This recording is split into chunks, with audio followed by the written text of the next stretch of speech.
Very soon after the Selective Service Act is passed, then you get the Espionage Act, which of course is back in the news in 2022. What's the Espionage Act? The Espionage Act is a sort of omnibus bill. It contains about 10 or different provisions, very few of which have to do with espionage. But one key provision basically makes it illegal to say or do anything that would interfere with military recruitment. Right. And that provision is used to shut down radical publications, to shut down German language publications. And, this really has a chilling impact on speech during the war. Could you put into words what it means to be an American citizen that is in part sparked by World War I? So what does that mean? Somebody that's should be willing to sacrifice certain freedoms to fight for their country. Somebody that's willing to fight to spread freedom elsewhere in the world, spread the American ideals. Like what does that begin to tell the story what it means to be an American?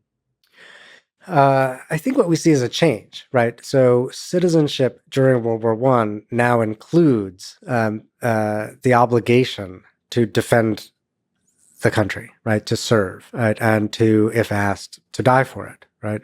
And we certainly see that. And I think we see the close linkage of military service and U.S. citizenship coming out of this time period.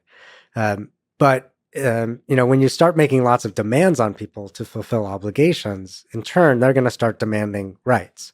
And we start to see, not necessarily during the war, but after, more demands for free speech protections, more demands for equality for marginalized groups.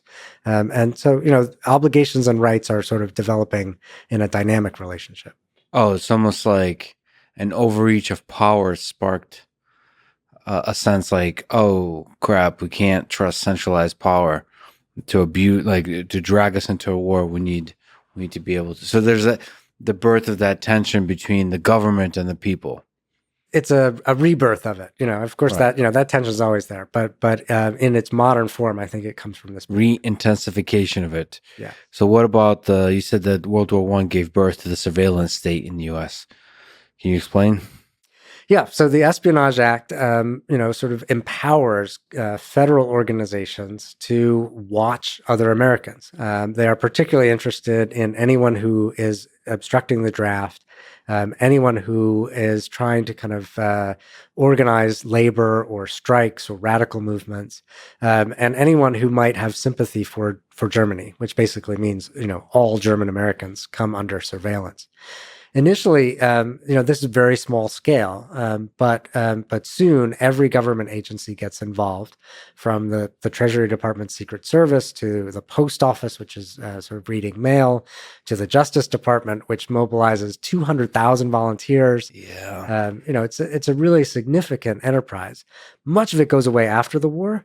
But of all the things that go away, this core of the surveillance state is the thing that persists most fully.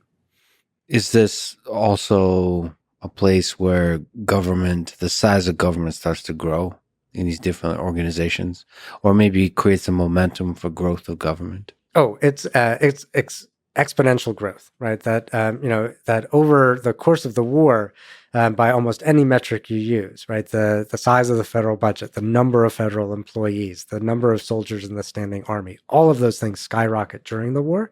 They go down after the war, but they never go down to what they were before. And probably gave a momentum for growth over time. Yes, absolutely.